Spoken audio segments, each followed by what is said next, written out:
Hello, with me today is Freddie Lait, Fund Manager of the Latitude Horizon Fund. Hello Freddie. Hello.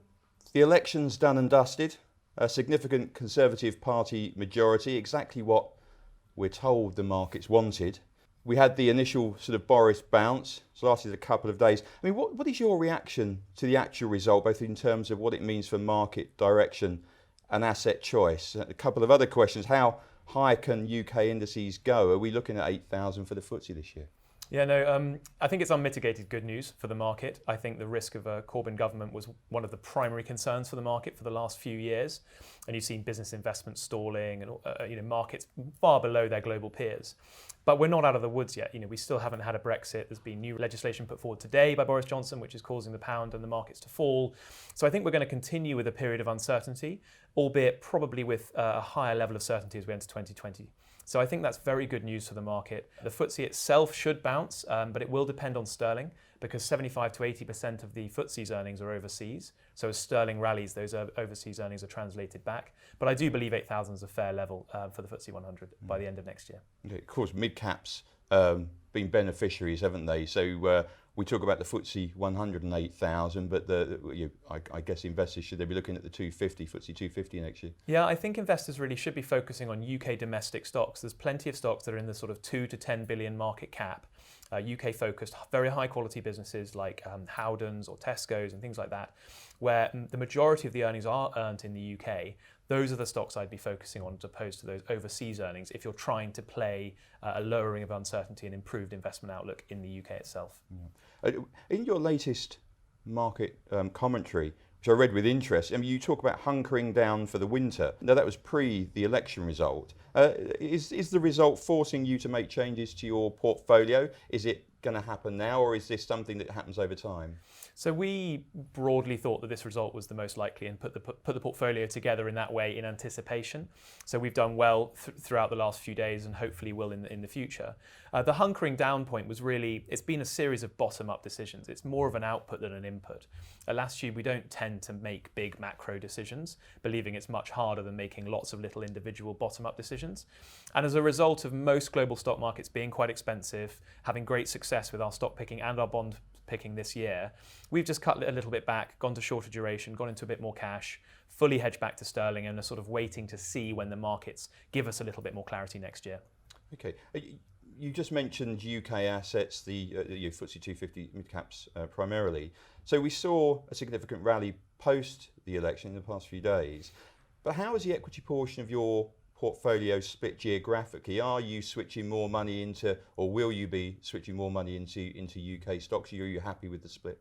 We're happy with the split. As I said, we've been invested like this for the last sort of 6 to 12 months. We have about 15% of our equities invested in the UK, but we tend to invest in very large liquid stocks, mostly global in nature. Some have domestic exposure like Tesco's or some comparable businesses in Japan or in the US. But I think we will continue to hold that sort of allocation and we won't be trading more into the UK market. I think it is probably due a short-term bounce, but there's still a lot of uncertainty and we invest with a 5 or 10 year outlook as opposed to a 1 or 2. So the stocks we've got have benefited from this bounce and that's nice to have, but we're not going to try and concentrate our bets on that one thing. Okay, but I guess a lot of people will like the UK for 2020. You say you've got 15% of your portfolio allocated to it. In terms of stock picking, which stock ownership in your case, which UK stocks do you own at the moment? Which do you think will do best out of this election result? Yeah, so looking at the larger liquid section of the market again, which is where we tend to invest. The stocks that I really think are great. Unilever is a big global stock. It won't enjoy a very expensive sterling, but what you've seen is a little bit of a reset from the management team recently. The stock's trading relatively cheaply compared to the recent history, and I think it's just one of the highest quality consumer staple stocks in the world, with great DM exposure, great household products exposure on top of the food businesses that everyone knows. So I think that's a really good one for the long-term investor. Tesco's, I continue to believe, is a sort of gone through a great period of turnaround in the last 5 years, incredibly high cash flow, incredible market share, and one to invest if you've got a little bit more risk appetite. And then for the higher risk investor, I suppose the deepest value stock in the FTSE 100 is Imperial Brands, the tobacco and vaping business. It's trading on 6 times earnings. It's got a near 13% cash flow yield, and earnings are actually growing. So it's incredibly interesting for the longer term investor as well. Okay. Well, every year there's always one standout investment strategy, one that generates knockout returns. What do you think is going to be the winning trade in 2020? I wish I knew. Yeah. I think the key thing to remember, and this is a bit of a broad answer, stocks themselves, good high quality stocks in our opinion, but whichever stocks suit your investment strategy, continue to be the best, most attractive asset class globally. When you think of what's happened to bond yields and yields on cash around the world, they're almost zero everywhere. And that means that things like bonds are incredibly expensive, infrastructure projects are very expensive, real estate, not to mention illiquid. But within equities, you can pay 15 times if you're buying FTSE shares for highly liquid assets that have a good index-linked, effectively dividend yield. And I just continue to believe that whatever your sort of market weight in equities is, you should be at that across the world. Okay. It's a bit of a desert island discs question for you now, Freddie. What would be your stock pick for 2020? You're allowed one UK share and one overseas share.